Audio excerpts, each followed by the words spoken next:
বন্ধুরা, রায়বাড়িতে এবার ঘটতে চলেছে একেবারে বড়সড় বিস্ফোরণ। রাহিকে সবাই যখন দোষী ভাবছে, ঠিক তখনই সামনে আসবে এমন এক সত্যি যা শুনে পুরো পরিবার অবাক হয়ে যাবে। হ্যারি আর অনিকে বিয়ের সাজে রায়বাড়িতে দেখে সবাই যখন রেগে আগুন, তখন রাহুলের মা সরাসরি রাহির উপরেই সমস্ত দোষ চাপিয়ে দেয়। তিনি বলেন এই ঘটনার পিছনে রাহির হাত রয়েছে এবং তাকে আর এই বাড়িতে রাখা সম্ভব নয়। রাহি বারবার বোঝানোর চেষ্টা করে সে কিছুই জানতো না। অনি আর হ্যারি তাকে শুধু বন্ধু বলেই পরিচয় দিয়েছিল, কিন্তু তার কোনো কথাই তখন কেউ শুনতে রাজি হয় না। এর মধ্যেই রাহুলের ফোনে আসে একটি ভিডিওতে দেখা যায় বিয়ের সময় রাহিও সেখানে উপস্থিত ছিল। মুহূর্তের মধ্যে রাহুলের সন্দেহ আরও বেড়ে যায়। রাহুল তখন রাহিকে বলে সে তাকে একটি দায়িত্ব দিয়েছিল, যেভাবেই হোক অনি আর হ্যারির বিয়ে আটকাতে হবে। কিন্তু শেষ পর্যন্ত সেই বিয়েই হয়ে গেল। তাই রাহুলের কাছেও রাহির কথাগুলো বিশ্বাসযোগ্য মনে হয় না।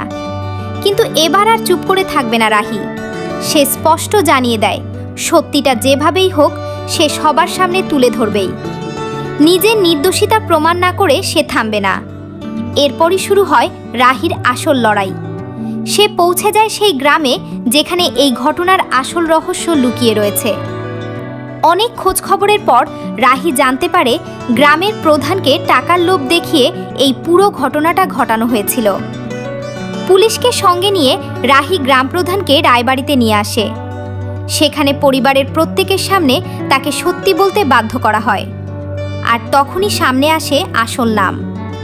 গ্রাম প্রধান জানিয়ে দেয় এই পুরো পরিকল্পনার পিছনে রয়েছে জিয়া আর তিতলি। তাদের নির্দেশেই সে টাকা নিয়েছিল এবং অনি হ্যারির বিয়ের ব্যবস্থা করতে সাহায্য করেছিল। এই কথা শুনে রায়বাড়ির সবাই স্তব্ধ। আর রাহির চোখে তখন একটাই প্রশ্ন, এবার কি সবাই বুঝতে পারবে সে সত্যিই নির্দোষ? তাহলে বন্ধুরা, জিয়া আর তিতলির আসল ষড়যন্ত্র কি এবার সবার সামনে ফাঁস হয়ে যাবে? রাহি কি ফিরে পাবে নিজের সম্মান? আপনাদের কি মনে হয়? কমেন্ট করে অবশ্যই